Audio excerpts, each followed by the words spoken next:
வணக்கம். நான் உங்கள் ஜனா பேசுகிறேன். இப்போ என்ன கதை பார்க்க போகிறோன்னா, உங்களுக்கு பார்ட் டைம் தான் வேணுமா? ஒரு கணம் கோபி கண்முன் தோன்றிய ஃப்ளாஷ்பேக் என்ன விஷயன்றதை டீட்டெயிலாக பார்க்கலாம்.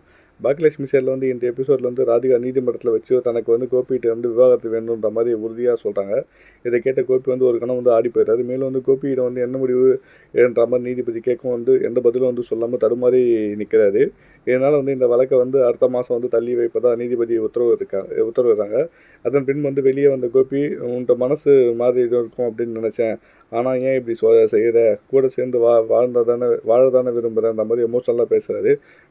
மேலும் மீண்டும் தனது வீட்டுக்கு அருகிலே வருமாறு கோபி சொல்ல, அப்படின்னா உங்களுக்கு என்னோட சேர்ந்து வாழ விருப்பம் இல்லை, முழு நேரம் உங்களுக்கு உங்களுடைய வீட்டில் நீங்கள் இருக்க வேணும் அப்படின்ற மாதிரி, பார்ட் டைம் மாதிரி எனது வீட்லேயும் வர வேணுன்ற மாதிரி தான் உங்களுடைய பிரச்சனை அப்படின்ற மாதிரி கோபிக்கு பதிலடி சொல்கிறாங்க.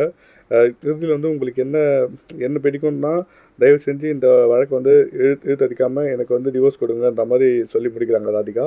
அதன் பின் ராதிகா சொல்லும்போது அங்கே பாக்கியா வராங்க. அவங்க இருவரும் அங்கேருந்து பேசிகிட்டு இருக்க அதை பார்த்து கோபி பாக்கியாவுக்கு விவாகரத்து கொடுக்க போது நடந்த சம்பவம் மீண்டும் நினைவூட்டி பார்க்குறாரு. இதனால் அவர் கைகள் நடுங்கி போகுது, விருத்தம் போகிறாரு. கோபி வீட்டுக்கு சொல்லும்போது நீதிமன்றத்தில் என்ன நடக்குன்ற மாதிரி ஈஸ்வர் கேட்டு அதை தெரிஞ்சுக்கிறாங்க. மேலும் மையூனோட பிள்ளை இல்லை அது இல்லை தானே, என்ன இருந்தாலும் உனக்கு ரத்தம் தான் உனக்கு துணையாக இருக்குன்ற மாதிரி கோபிக்கு அட்வைஸ் பண்ணுறாங்க ஈஸ்வரி.